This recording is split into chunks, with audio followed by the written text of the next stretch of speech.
Assalamualaikum warahmatullahi wabarakatuh. Alhamdulillah wassalatu wassalamu ala Rasulillah, amma ba'du. Alhamdulillah kita telah sampai pada pelajaran yang ketujuh. Insyaallah pada dars yang ketujuh ini kita akan membahas pembagian isim berdasarkan jumlah, ya. Di dalam bahasa Arab ada 3 jenis pembagian isim berdasarkan jumlah. Yang pertama disebut dengan kata tunggal atau isim mufrad. Yang kedua disebut dengan kata ganda atau isim tasniyah. Dan yang ketiga disebut kata majemuk atau jamak. Ini berbeda dengan bahasa kita, di mana kita hanya mengenal istilah tunggal dan jamak. Dan tetapi bahasa Arab mengenal istilah kata ganda, yakni isim tasniyah, ya. Jadi ada isim mufrad tunggal, isim tasniyah ganda, dan ada jamak, ya, majemuk. Jadi yang disebut dengan jamak bukan lebih dari 1, tetapi lebih dari 2. Kalau 2 sendiri itu punya istilah khusus, yakni isim tasniyah. Baik, kita bahas satu persatu pembagian isim berdasarkan jumlah ini. Yang pertama kita bahas isim mufrad, ya. Isim mufrad atau kata tunggal adalah asal dari seluruh bentuk, ya. Artinya pada dasarnya seluruh kata ini akan merujuk pada isim mufrad ini. Tasniyah adalah perubahan dari mufrad ke tasniyah. Kemudian jamak adalah versi jamak dari isim mufrad. Dan ini ada kaidahnya atau ada rumusnya. Kata tunggal yang sering kita temukan dalam percakapan sehari-hari, contohnya qalamun, ya. Qalamun maka artinya adalah sebuah pulpen. Kemudian kitabun ini adalah artinya adalah sebuah buku. Kemudian kita juga sering mendengar istilah muslimun. Nah, ini adalah orang Islam, ya, seorang muslim. Muslimun seorang muslim. Kemudian muslimatun ini seorang muslim tapi untuk yang wanita, artinya seorang muslimah. Kemudian mukminun seorang yang beriman. Kemudian mukminatun seorang mukminah, ya. Jadi dalam bahasa Arab dibedakan antara yang muzakkar dengan muannas dengan cara memberi tamarbutahnya. Asalnya muslimun diberi tamarbutah, muslimatun menjadi muannas. Kemudian mukminun ditambah tamarbutah, mukminatun menjadi muannas, ya.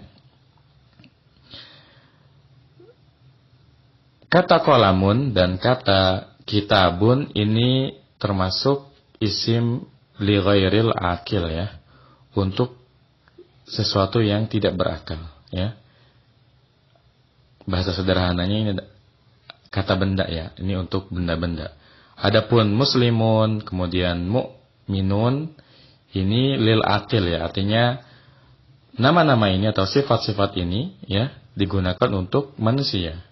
Ya, kita perlu mengetahui istilah ini. Ada istilah lil akil, yakni kata-kata yang diperuntukkan untuk yang berakal, yakni manusia. Ada kata-kata yang masuk ke li ghairil akil, yakni kata-kata yang tidak berakal, artinya kata benda. Contohnya pulpen dan buku.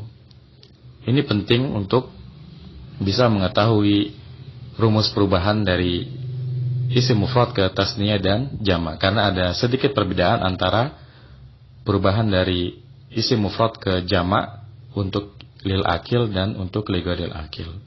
Insyaallah kita akan bahas kemudian. Baik, ini isim mufrad. Sekarang kita berpindah ke isim tasniyah, kata ganda. Alhamdulillah, rumus merubah dari isim mufrad dan ke tasniyah sangat mudah. Dan ini berlaku untuk seluruh jenis kata, baik ia muzakkar ataupun muannas, apakah ia lil akil maupun li ghairil akil, semuanya rumusnya sama. Artinya tidak ada perbedaan antara muzakkar dengan muannas, tidak ada perbedaan antara lil akil dan li ghairil akil. Seluruhnya rumusnya sama, yakni ada 2 cara untuk tasniyah. Yang pertama dengan menambahkan ani, yang kedua dengan menambahkan aini, ya. Jadi yang pertama ani, yang kedua aini. Kita praktikkan, contohnya misalkan qalamun, ya. Qalamun ini mufrad. Kalau kita ingin merubah ke bentuk tasniyah, tambahkan ani di belakangnya. Qalamun menjadi qalamani, ya. 2 buah pulpen. Atau bisa juga kita rubah menjadi qalamaini dengan menambahkan aini. Jadi ada 2 versi untuk isim tasniyah. Ada qalamani, ya, dengan menambahkan ani. Juga qalamaini dengan menambahkan aini. Kita ambil contoh lagi, kitabun, maka kalau kita ingin merubah ke bentuk tasniyahnya, tambahkan ani. Kitabun, kitabani. Dan yang kedua, tambahkan aini, kitabaini. Kemudian misalkan lagi kita ambil contoh yang lil akil, ya, muslimun, ya. Muslimun, maka isim tasniyahnya adalah muslimani dan muslimaini dengan menambahkan ani dan aini di belakangnya. Muslimani dan muslimaini.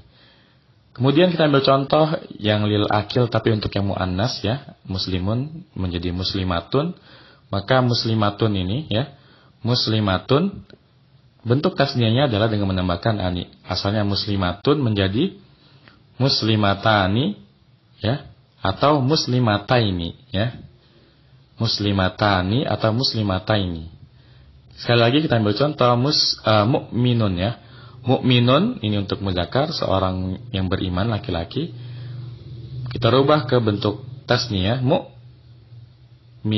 mukminani, ya. Mukminani ini yang pertama, yang kedua mukminaini, ya. Kemudian untuk muannasnya mukminatun, maka bentuk tasniyahnya adalah mukminatani atau mukminataini. Ini rumus untuk tasniyah. Dan alhamdulillah tidak ada perbedaan antara yang muzakkar dengan muannas, dan tidak pula ada perbedaan antara yang lil akil, ya, untuk yang berakal, dan yang ghairil akil. Semuanya sama, ditambahkan ani atau aini. Lalu kapan kita menggunakan ani dan kapan kita menggunakan aini? Ini insyaallah nanti dibahas di ilmu nahwu. Karena di dalam ilmu shorof kita hanya mempelajari seluruh kemungkinan bentuk yang mungkin bisa terjadi. Akan tetapi untuk penggunaannya di dalam kalimat sehari-hari ini dibahas di ilmu nahwu. Nantinya kita akan belajar bahwa untuk yang ani digunakan dalam bentuk rofa, ya. Sedangkan untuk aini digunakan dalam bentuk nasab dan jar. Tapi insyaallah kita tidak perlu memikirkan dengan istilah ini.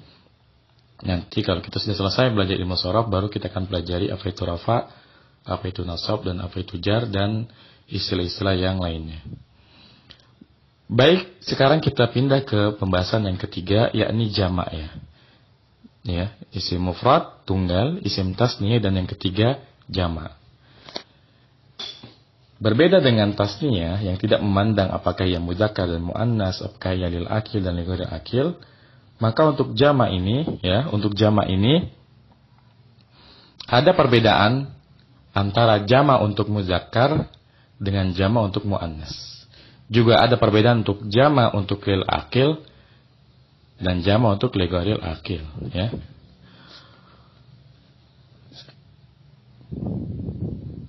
Jamak lil akil, ya, jamak untuk yang berakal pada dasarnya ada 2, ya. Jamak mudzakkar salim dan jamak muannas salim, ya. Jamak mudzakkar salim dan jamak muannas salim. Kalau akilnya laki-laki, maka bentuk jamaknya jamak mudzakkar salim. Kalau akilnya perempuan atau wanita, maka jamaknya disebut dengan jamak muannas salim. Dan kalau untuk li ghairil akil, untuk yang tidak berakal, maksudnya kata benda, umumnya jamaknya adalah jamak taksir, ya. Baik, kita bahas satu persatu, mulai dari jamak mudzakkar salim, selanjutnya kita bahas jamak muannas salim, dan terakhir jamak taksir. Jamak mudzakkar salim sama dengan tasniyah dari sisi ada 2 rumus. Yang pertama ditambahkan una, yang kedua ditambahkan ina, ya. Una dan ina. Dan jamak mudzakkar salim ini hanya berlaku bagi muzakkar, ya. Hanya berlaku bagi muzakkar, yakni untuk laki-laki, dan untuk yang akil, untuk yang berakal. Artinya kalau Qalamun ini kan lighairil akil, maka tidak boleh kita katakan qalamuna, ya, ditambahkan una. Tapi ini untuk yang berakal dan laki-laki. Contohnya apa untuk yang berakal dan laki-laki? Contohnya tadi muslimun, ya. Muslimun seorang muslim. Kalau kita ingin mengatakan orang-orang muslim, ya, banyak, maka ditambahkan una. Muslimuna, ya. Muslimuna atau muslimina, ya. Muslimun ditambahkan una atau ina. Muslimun, muslimina. Muslimuna, muslimina. Ini dua bentuk jamak mudzakkar salim untuk muslimun. Ya. Kemudian kita ambil contoh lagi mukminun. Seorang yang beriman. Kalau kita ingin membuat jamaknya, maka kita katakan mukminuna atau mukminina dengan menambahkan una dan ina. Mukminuna dan mukminina. Lalu bagaimana dengan mukminatun? Seorang mukminah dan muslimatun. Nah, untuk muslimatun ini karena ia muannas, maka jamaknya bukan jamak mudzakkar salim, ya. Tapi jamaknya muannas salim, ya. Begitu pula dengan kata qalamun dan kitabun, karena dia lighairil akil, maka kita tidak boleh mengatakan qalamuna dan kitabuna. Tapi karena qalamun dan kitabun lighairil akil, maka jamaknya nanti jamak taksir, ya. Jadi jamak mudzakkar salim ini hanya berlaku untuk mudzakkar yang pertama, dan yang kedua hanya berlaku untuk lil akil, artinya bukan kata benda. Ini jamak mudzakkar salim. Rumusnya una dan ina. Kita berlanjut ke jamak muannas salim, ya. Jamak muannas salim adalah jamak yang diperuntukkan untuk muannas. Artinya untuk mudzakkar tidak boleh kita rubah menjadi jamak muannas salim. Tapi kalau untuk mudzakkar jamaknya jamak mudzakkar salim. Tapi untuk muannas seperti muslimatun dan mukminatun, maka ketika kita ingin merubah ke bentuk jamaknya, kita rubah ke bentuk jamak muannas salim, ya. Muslimatun, ya. Misalkan kita rubah menjadi jamak muannas salim, rumusnya adalah atun, ya. Belakangnya atun, ya. Asalnya muslimatun, ya. Asalnya muslimatun, kita panjangkan mimnya, muslimatun, kita ganti ta marbuthah menjadi tak biasa atau ta ta'nis. Asalnya muslimatun menjadi muslimatun, ya. Itu jamak muannas salim, yakni dengan memanjangkan mimnya dan ditambahkan ta biasa atun. Mukminatun, ya. Mukminatun, maka kita panjangkan akhirnya mukminatun, ya. Asalnya mukminatun, kemudian kita panjangkan menjadi mukminatun. Akan tetapi memang untuk membentuk jamak muannas salim ini yang paling mudah kita rubah dulu menjadi mudzakarnya, ya. Misalkan mukminatun, ya, ini kan muannas. Mudzakarnya adalah mukminun. Ini lebih mudah. Jadi tinggal menambah mukminun dengan atun menjadi mukminatun, ya. Begitupun muslimatun, maka kita rubah dulu ke mudzakar muslimatun. Bentuk mudzakarnya adalah muslimun. Kemudian tambahkan atun, muslimatun. Nah, cara seperti ini lebih mudah, ya. Ini rumus untuk jamak muannas salim, ya. Artinya ketika kita ingin mengatakan sekumpulan orang wanita, ya, di depan masjid, ya, misalkan ada para muslimah sedang berdiri di depan masjid, maka kita tidak boleh mengatakan al-muslimuna amamal masjidi. Tidak boleh, tetapi kita katakan al-muslimatu, ya, amamal masjidi. Para muslimah itu di depan masjid. Tetapi kalau yang berkumpul laki-laki semuanya, maka kita katakan al-muslimuna amamal masjidi. Nah, ini penggunaan pengaplikasian jamak mudzakkar salim dan jamak muannas salim di kalimat sehari-hari, di percakapan sehari-hari. Kemudian yang ketiga jamak taksir, ya.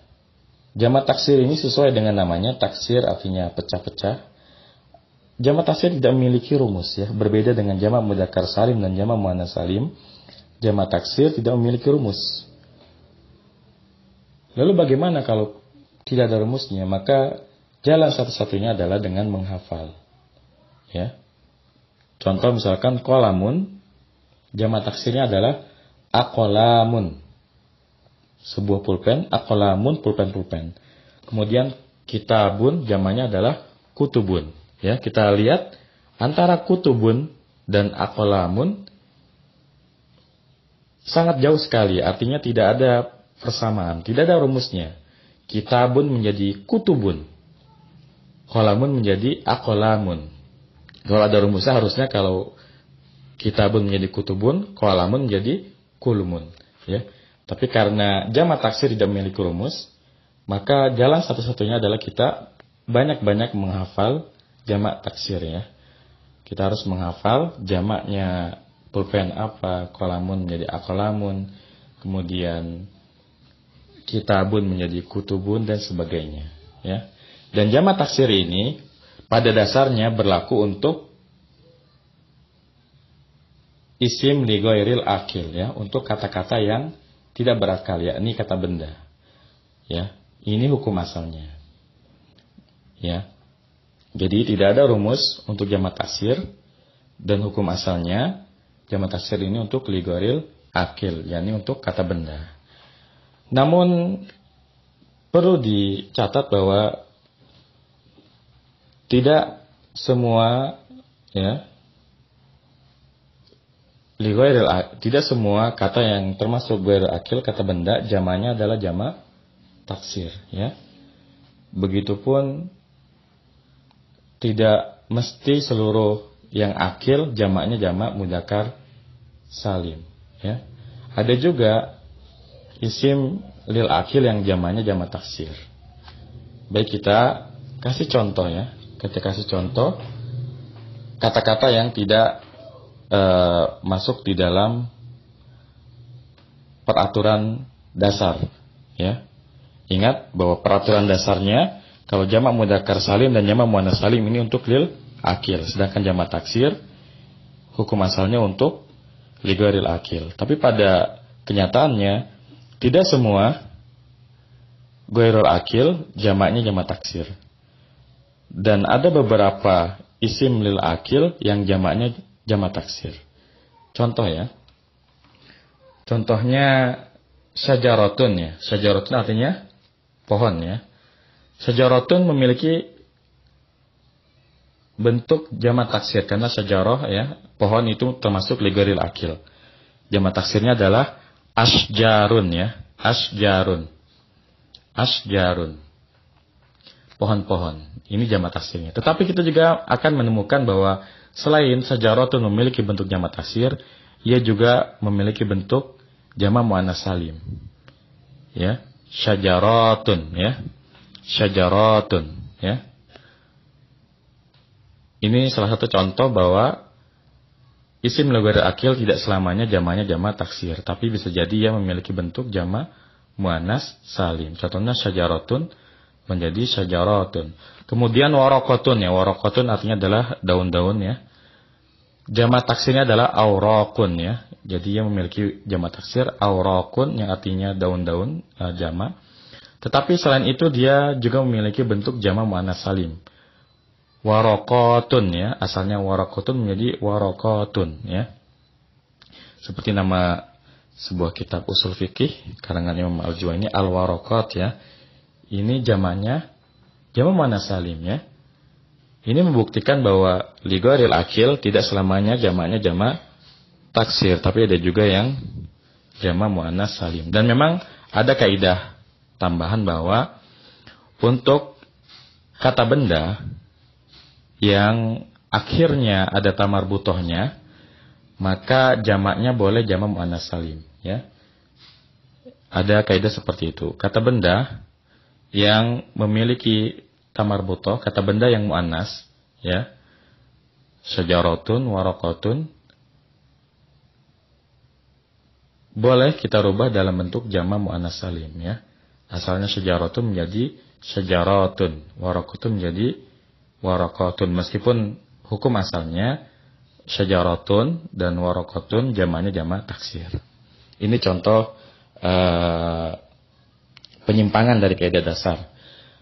Contoh yang kedua, ada juga isim lil akil, ya, yang jamaknya bukan jamak mudzakkar salim, tetapi dia memiliki bentuk lain selain bentuk jamak mudzakkar salimnya. Contohnya talibun ya. Talibun artinya adalah seorang penuntut ilmu ya, seorang penuntut ya, seorang pencari ilmu. Talibun ya. Selain yang memiliki bentuk jamak mudzakkar salim talibuna, tapi dia juga memiliki jamak taksir. Tullabun ya. Ya, tullabun. Begitupun dengan kata amilun, artinya seorang pekerja ya. Seorang pekerja. Selain yang memiliki bentuk jamak mudzakkar salim amiluna, ya, amiluna, ia juga memiliki bentuk jamak taksir, yakni ummalun ya. Ummalun ya. Artinya sama dengan amiluna ya, pekerja-pekerja jamak. Nah, ini saya hanya ingin memberikan gambaran bahwa hukum asalnya memang jamak mudzakkar salim dan jamak muannats salim ini untuk lil akil. Dan jamak taksir hukum asalnya untuk li ghairil akil. Tetapi ada beberapa kata yang dia memiliki dua bentuk sekaligus, yakni selain dia memiliki bentuk salimnya, dia juga memiliki bentuk taksirnya ya. Ini catatan faedah saja. Baik, saya rasa untuk materi dars yang ketujuh cukup sampai di sini. Sebelum saya tutup, saya ingin memberikan kesimpulan khulasah, kesimpulan dari pelajaran yang ketujuh bahwa berdasarkan jenis isim dibagi menjadi isim mufrad, isim tasniyah dan isim jamak. Isim mufrad ini adalah kata asal, dan isim mufrad ini bisa kita bagi menjadi lil akil dan ghairi akil, bisa kita bagi menjadi mudzakkar dan muannas ya. Kemudian yang kedua isim tasniyah. Isim tasniyah cara merubahnya dari mufrad mudah, tinggal ditambahkan ani dan aini atau aini, ani atau aini. Dan ini berlaku untuk semua jenis isim mufrad. Apakah isim mufradnya mudzakkar, muannas, lil akil, li ghairil akil, seluruh tasniyahnya rumusnya ditambahkan ani atau aini. Kemudian yang ketiga jamak. Jamak sendiri dibagi menjadi tiga, jamak mudzakkar salim, jamak muannas salim, dan jamak taksir. Kalau lil akil, maka jamaknya bisa jadi hukum asalnya jamak mudzakkar salim atau muannas salim. Tinggal kita lihat kalau mudzakkar lil akil jamaknya jamak mudzakkar salim. Kalau muannas lil akil jamaknya jamak muannas salim.